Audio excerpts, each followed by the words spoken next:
అనంత విశ్వ సంపదని ఆకర్షించడానికి మీ ముందుకు వస్తుంది అహం బ్రహ్మాస్మి సాధన 11 డేస్ ఎనర్జీ యాక్టివేషన్ ప్రోగ్రామ్. నమస్తే రమగారు. నమస్తే జయ. రమగారు, మనకి నాగపంచమి ఉంటుంది. నాగపంచమి యొక్క విశిష్టత శ్రావణ శుద్ధ పంచమి. ఈ శుద్ధ పంచమి నాడు నాగారాధన, సర్పారాధన విశేషంగా చెప్తారు. మామూలుగా మనం నాగులు చవితి చేస్తాం. తర్వాత సుబ్రహ్మణ్య ఆరాధనకి మనం సుబ్బరాయ షష్ఠి, స్కంద షష్ఠి అంట, కంద షష్ఠి అని రాస్తారు, చేసుకుంటాం. అలాగే ఈ రోజును కూడా మనం నాగారాధన చేసుకోవచ్చు. పుట్టకి వెళ్ళి పాలు పోయటమే కాకుండా మనం ఇంట్లో బొట్ట చేసుకుని పాలు పోసుకోవచ్చు. తర్వాత దేవాలయాల్లో ఈ జంట పాములు సుబ్రహ్మణ్య ప్రతిష్ఠ చేస్తారు, నాగప్రతిష్ఠ.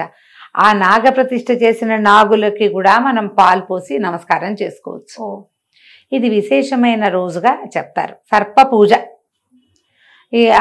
మళ్ళా ఎవరెవరికి అని అనంతుడు, వాసుకి ఇట్లా ఉన్నారు కదా నాగులు, మహానాగులు, వాళ్ళందరి పేర్లు చెప్పి కూడా చేసుకోవచ్చు.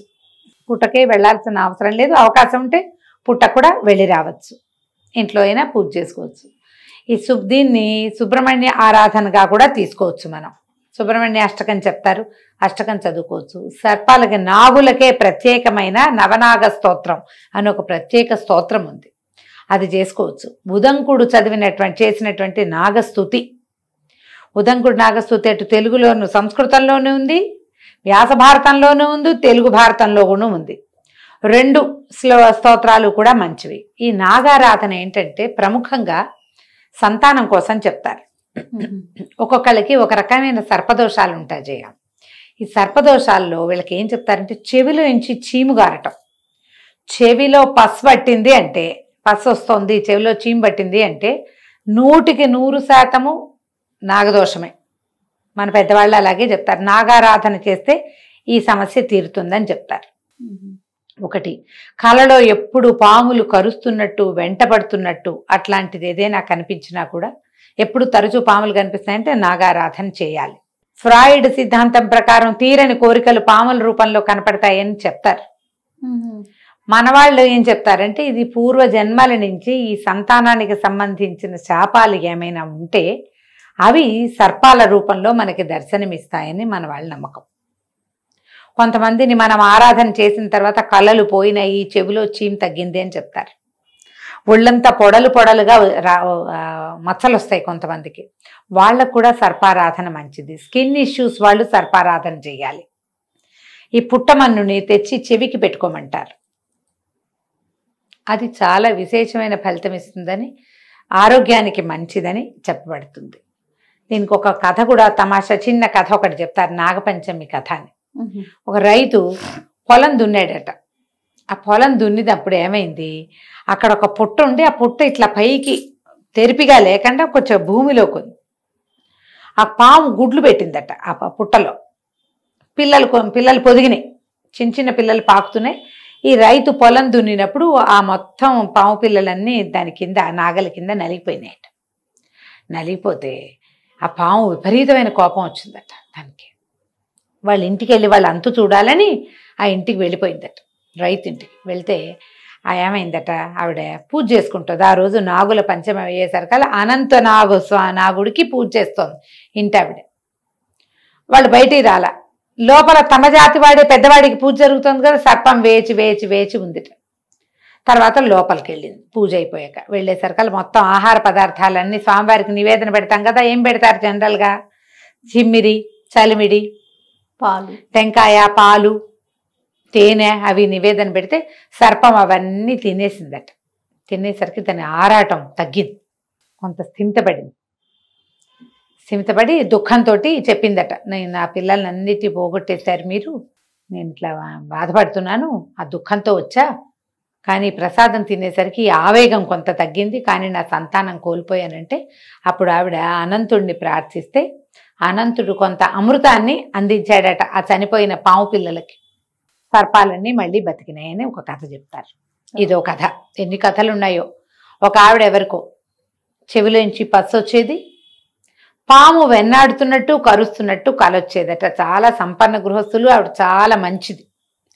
నేనేనాడు ఏ దోషము చేయలేదు, నాకు ఇట్లాంటి కల వస్తోందని ఒక సాధువు వాళ్ళ ఇంటికి వచ్చినప్పుడు అడిగితే అమ్మా నీకు సర్పదోషం ఉంది, నాగపంచమి నాడు పాముకు పాలు పోయి పూజ చెయ్యి, మరి రావి చెట్టు కింద ఎక్కడైనా నాగప్రతిష్ఠ జరిగిన చోట, నాగప్రతిష్ఠకి రావి చెట్టు కింద ప్రాంతం మంచిది, అక్కడ నాగప్రతిష్ఠ చేయించు, ప్రతి పంచమికి నాగుని అభిషేకించు, నీ బాధలు తీరుతాయంటే ఆవిడ చెవి తగ్గిపోయిందట, ఇవి కూడా తగ్గిపోయినాయి. ఈ పంచమి నాడు విశేషంగా ఏంటంటే ఎక్కడైనా రావి చెట్టు కింద కనుక మనకి నాగప్రతిష్ఠ ఉంటే దాని ప్రదక్షిణ కనుక చేస్తే చర్మ సంబంధమైన వ్యాధులు, చెవికి సంబంధించిన అనారోగ్యాలు, సంతానానికి సంబంధించిన దోషాలు తొలగిపోతాయని చెప్తారు.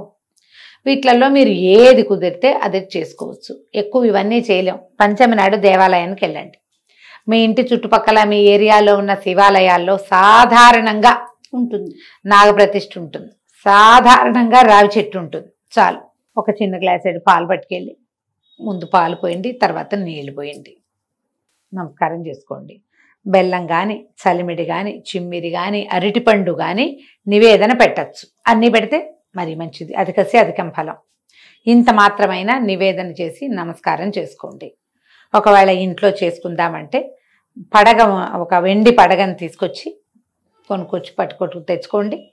ఇవి ఇంట్లో అట్టు పెట్టుకుంటే కాసిన ఆ పడగ మీద కొన్ని పాలు పోసి కొంచెం చెమ్మిలి, తర్వాత చలిమిడి, అరటిపళ్ళు ఇలాంటివన్నీ నివేదన చేసి నమస్కారం చేసుకుంటే మంచి ఫలితం లభిస్తుంది. ఇది స్కిన్ ఇష్యూస్కి, సంతానపు సమస్యలకి, సంతాన సాఫల్యానికి బాగా పనిచేస్తుంది. ఈరోజు దానికి ముఖ్యమైనది అనమాట. ఈ వయసు వాళ్ళు చేయొచ్చు, ఈ వయసు వాళ్ళు చేయకూడదు, మాకు పిల్లలు అక్కర్లేదు, ఇలాంటి భావాల్లోకి వెళ్ళకండి. ఆరోగ్యం అందరికీ కావాలి, సంతానం లేకపోతే కావాలి, ఉంటే వాళ్ళ భవిష్యత్తు కావాలి మనకి, అంతే కదా. ఎవరి కోసమైనా ఇది మంచిదే, చేసుకోవచ్చు చక్కగా. దేవాలయాలకు వెళ్తే మరీ మంచిది. అయితే ఈరోజు ఏం చేస్తారంటే సర్పానికి సంబంధించిన ఆరాధన ఎప్పుడైనా మనం చేస్తూ ఉంటే కనుక ఈ రోజున కూరలు తరగకూడదు, ఏది తరగకూడదు, పొలం దున్నకూడదు. ఈ 2 నియమాలు.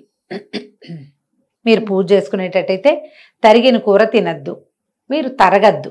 ఎందుకంటే ఇప్పుడు కూరలు అవి తరిగేటప్పుడు బెండకాయల్లోనో వంకాయల్లోనో చిన్న పురుగులు ఉంటే తరగబడతాయి, అవి కట్ అయిపోతాయి, అది మంచిది కాదు. అందుకని కూరలు తరగద్దు, తరిగిన కూర కూడా తినద్దు. ఇది నియమం. ఏముంది, పాలకూర తుంపి కూరలో వేసుకోవచ్చు, ఆలుగడ్డలు కుక్కర్లో పెట్టి ఉడికాక చక్కగా ఒలిచేసి చేసుకోవచ్చు, చామదుంపల కూర చేసుకోవచ్చు, పప్పు వండుకోవచ్చు, హాయిగా ముద్దపప్పు వండుకోవచ్చు. దాంట్లో ఒక ఆవకాయ మాత్రం నలుచుకోకూడదు, జ్ఞాపకం పెట్టుకోండి. తరుగుతాంగా ఆవకాయలు, ఆవకాయ ముక్కలు తరుగుతాం కదా, అలా కాకుండా ఏదైనా రోట్లో 2 టమాటాలు, పచ్చి టమాటాలు పచ్చడి చేసుకోవటము అట్లాంటివి ఏమైనా చేయొచ్చు. మీ ఏర్పాటు మీ వీలు వెంబడి చేసుకోండి. ఈ నాగుల పంచమి రోజున మీరు గనక బుధంకుడి నాగస్తోత్రం చదివితే చాలా మంచి ఫలితం లభిస్తుంది. ఎవరైనా అంటే సంతానం కావాలనుకునే వాళ్ళు ఈ రోజును మొదలుపెట్టి వచ్చే సంవత్సరం నాగపంచమి దాకా చదవండి. ఈ లోపలే మీకు సంతాన సాఫల్యం కనపడుతుంది. అంత విశేషమైనవి. బుధంకుడి నాగస్తోత్రం ఆన్లైన్ దొరుకుతుంది, సంస్కృతంది దొరుకుతుంది, తెలుగుది దొరుకుతుంది. చక్కగా సంపాదించి చదువుకోండి, చేసుకోండి. రైట్. నమస్తే. నమస్తే జీ.